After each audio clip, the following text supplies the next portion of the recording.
Hello everyone, welcome to my presentation for our work electromagnetic torque control of an optimized flux concentrated transverse flux generator. I am a PhD student in Department of Aerospace Engineering at Indian Institute of Technology, Kanpur. This presentation video is made for the 2024 AIAA SciTech Forum. In modern warfare, the role of artillery is ever increasing. Artillery unit must strike targets from distributed position at increased ranges and do it quickly to avoid counterfire. Yet as range increases, conventional artillery becomes significantly less accurate, requiring more ammunition to be fired and increased time to eliminate targets. On the flip side, the guided artillery is more accurate with lower circular error probable. It has the advantage of no collateral damage, contrary to a conventional cell. The fixed canard guided artillery cell becomes popular because of his simple roll control method. The canard assembly is decoupled to the cell and it comprises of two pair of canards called as differential canard and controlling canard. Differential canard are placed in a way to produce rotation opposite to the movement of the cell, whereas the controlling canard produces lift force on the nose of the projectile in order to guide it. Another aspect of the popularity is that it is free from battery because there is a permanent magnet generator within the canard assembly which serves as a power source as well as a braking element to control the canard assembly. The objective of this work is to design, select a suitable permanent magnet generator associated with a braking control mechanism. Based on the direction of flux, the permanent magnet machines are categorized into three types. These are called radial flux machine, where the magnetic flux follow a radial path, and axial flux machine, where magnetic flux follow a path parallel to the axis of rotation, and in transverse flux machine, it follows a three-dimensional path. A radial flux machine uh, is matured because of its simple manufacturing technique, but it has a less power density, whereas in axial flux machine the power density is higher compared to radial flux machine and it is compact. Out of these three configurations, transverse flux machine provides highest power density, but it comes with some disadvantages, that is it has difficult manufacturability and it has leakage flux and clogging torque. The good part is a single phase possible in case of transverse flux machine. So in this work, we have considered a single phase flux concentrated transverse flux generator. The construction of the generator is shown here in the slide. The stator contains a toroidal coil wrapping around the magnets. These magnets are magnetized on the larger surface area, such that the magnetic flux comes in and comes out through the larger surface area. These magnets are placed in a flux concentration manner inside the generator. In flux concentration, basically similar poles are placed adjacent to each other to push the magnetic field first radially and then axially through the generator. As shown in the diagram, this is representing the flux density vector in the machine, and on the right hand side it is shown the three-dimensional flux path of the generator. The flux travels first radially in the stator pole, then through the air gap and rotor tooth, and follow axial path in the rotor core, and again follow a radial path to complete the magnetic circuit. In order to model and to do finite element calculation of the generator, the dimension and material details are essential requirement. For the electrical steel, we have considered EM250, and for magnet we have considered SMCO.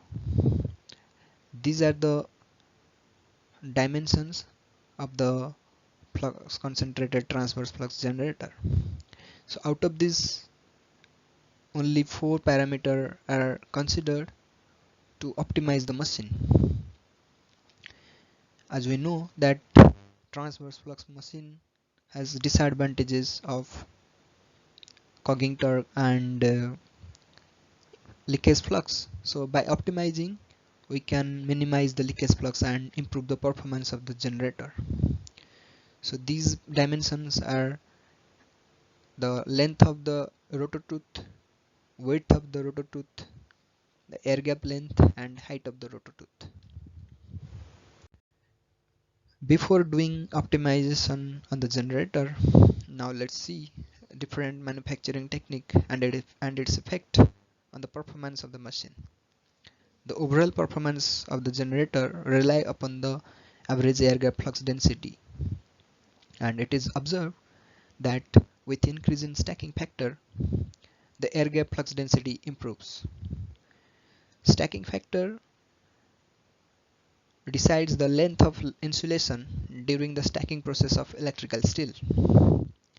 It is generally used to reduce the eddy current loss in this machine. But for fuse application, only the breaking torque and minimum voltage are necessary. Therefore, a solid design is a preferred choice which maximizes the air gap flux density and reduces the difficulties in manufacturing. This slide shows the air gap magnetic flux density in the periphery of stator pole. The effect of flux concentration makes the magnitude high in one direction and low in other side. To tackle the leakage flux, a parametric study is done on the rotor tooth dimension as well as on the length of air gap. Here, the electromagnetic torque is considered as an optimization objective, and it is observed that with increase in height of the rotor tooth, the electromagnetic torque increases. This is because of increase in reluctance in the path of leakage flux.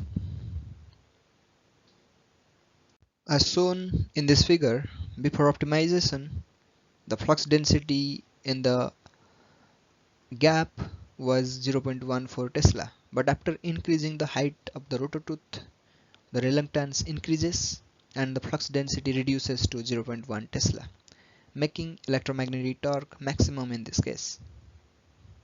Now let's move on to the control aspect of the generator. The main drawback up to this stage is the solid structure with effect of eddy current, which produces unnecessary braking torque even if the projectile is in unguided stage. In addition to that, the electromagnetic torque of the generator should be regulated to control the roll motion of the canard assembly. This is achieved by controlling the current in the single phase generator. To achieve this, a bidirectional switch, also known as AC solid state relay, in addition with a braking resistor, is connected parallel to the generator. When the AC solid state relay is on, then generator observes a short circuit across it, and when it is off, the braking resistor comes into the picture. In this case, by controlling the relay, the output resistance is varied from 0 to R. Thus, the current in the generator is varied. This method also tackles the problem of eddy current braking. In short circuit situation, the generator allows the maximum current to flow through it, which reduces the magnetic field in the air gap and reduces the braking force. To realize the control aspect of the generator, a model is developed in ANSYS Simpler, where the model from ANSYS Maxwell is taken and a bidirectional connection is established between Maxwell and Simpler. On the right hand side, the Simpler model is presented in the slide. ANSYS Maxwell computes the electromagnetic torque as a function of time, and the average electromagnetic torque from ANSYS Maxwell is transferred to ANSYS Simpler, where it is compared with the reference value. The error is given to the PID block, and the output of the PID is given to the PWM generator. The PWM generator produces suitable pulse width modulation that is given to the gate of the solid state relay. The combination of the braking resistor and solid state relay maintains certain resistance across the generator, and that is given to the Maxwell.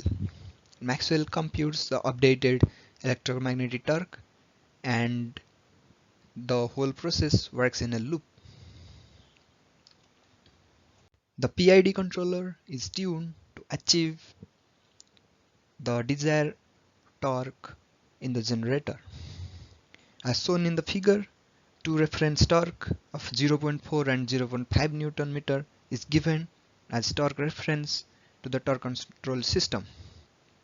The green line indicates the value of reference torque, and the negative sign indicates that the torque is opposite to the direction of rotation. The red curve in the torque generation plot represents that it is the electromagnetic torque of the generator.